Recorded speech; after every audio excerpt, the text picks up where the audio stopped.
Ata Maria, I'm Shuri Kinnear, and these are the latest New Zealand Herald headlines. Official processions leading up to Queen Elizabeth II's state funeral begins this evening, marking a monumental moment in history. At 5:30 p.m. our time, the lying in state period ends, and at 9:44 the coffin will be taken in procession on a gun carriage to Westminster Abbey. Her Majesty's funeral will be held at 10 p.m. New Zealand time tonight.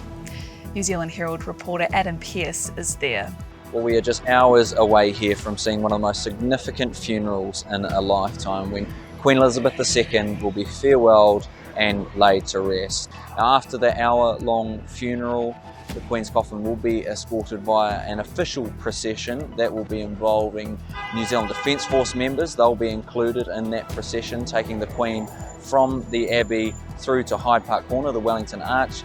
That's where she'll be transported by a hearse to Windsor Castle for a final committal service that will be attended by Prime Minister Jacinda Ardern and Governor-General Dame Cynthia Kero. And then finally, there will be a private family members only service for those of the royal family. A small delegation of New Zealanders will be representing the country in the Queen's funeral tonight. Prime Minister Jacinda Ardern is among them. Ardern says the group includes people from particular sports, business and cultural backgrounds who represent a diverse range of New Zealanders. I think stepping into a room full of New Zealanders who feel the gravity of the moment that they're here for, and also that sense of responsibility. Everyone here, including myself, feels very lucky and privileged to be here on behalf of New Zealand, and that was the overwhelming sentiment. People feeling hugely humbled to be here on behalf of a whole nation of people who are wishing to pay their respects. We'll bring you live coverage of the Queen's funeral from 9 p.m. at nzherald.co.nz on Facebook and on YouTube.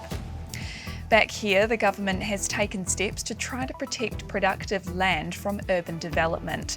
Local councils will need to identify productive land and block it off from housing developments aimed at protecting nutrient-rich soil. Plant and Food Research says it takes thousands of years for the right soil to form, and are advocating houses should be developed on the most appropriate land, not that which is best for food and produce. New research shows 4 in 5 Kiwis have been targeted by a scam in the past year, and more than a quarter have fallen victim to one. The Bank of New Zealand's launching its annual Scam Savvy Week today, raising awareness about online risks.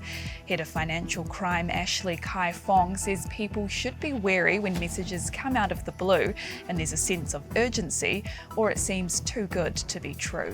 What we'd like people to do is stop, think and then engage. Just take that little moment to just think about what you're doing, because life's just getting too fast now and people are clicking away with impunity. And a strong earthquake in Taiwan has toppled at least one building, trapping 2 people inside, and knocked part of a passenger train off its tracks at a station.